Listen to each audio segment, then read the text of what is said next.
It's a wonderful festival, and it honors cinematography and the art of cinematography. And of course, directors, that is our left and right hand, is our cinematographer. We can't do it without them. And they elevate our films. They take our vision and add their vision. And it's wonderful to honor them. And it's the only festival I know that does.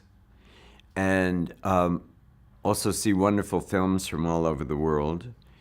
And Bydgoszcz is wonderful, and the people are wonderful to us. But I think also it's American Kazakh. I think they are the soul, the heart and soul of the festival. And they're wonderful human beings. And I think one of the reasons the festival is so special is because it's them.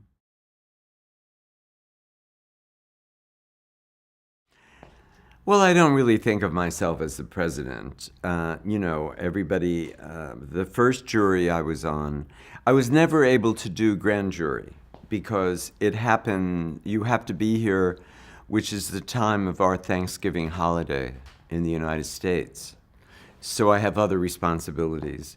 But I finally told my extended family that I must do it this year because American Kazakh ask me every year, and I always say I can't, and they've been so wonderful to me. I must do it for them. So the first year was student films, which I loved because there were 33 films, and I think there were so many wonderful ones. It was very hard to choose the top three because there were at least 8 of them that were, and I did mention the ones I thought also deserved awards, although you're not allowed to do that. But I was out on stage and I did it anyway because I don't want those young filmmakers to think we didn't like their films. And then last year was the Polish Film Festival, which I also loved. We had, in both years, the student films and the Polish films last year, we had fantastic films. And so it was a pleasure.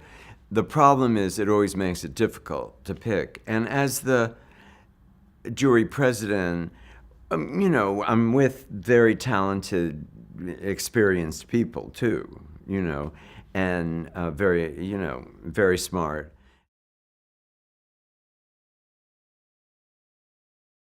Cinema would be not cinema any longer if there was only one type of film. I think that we need everything from the smallest homemade film for no money to the most expensive blockbusters, like Avatar, and everything in between. Because if you don't have all different kinds of cinema, including international and all forms of independent films, you would lose inspiration, and also I think the audience would lose inspiration, and that would be a very sad thing. So I think there's always room for stories, there's always room for imagination, and there always has been with the beginning of film. What I said to Keanu in the documentary was, the movies gave us new ways to dream, and we're always, hopefully some of our films will give other people new ways to dream, and hopefully be better than us.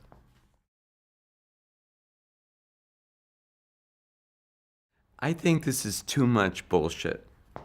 Because this is like when the mini skirt came out, or the automobile, and everybody said it was the end of the world, or the telephone, that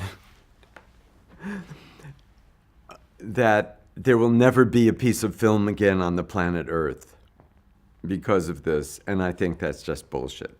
There will always be all types of filmmaking, and every new technology will keep improving, improving, improving.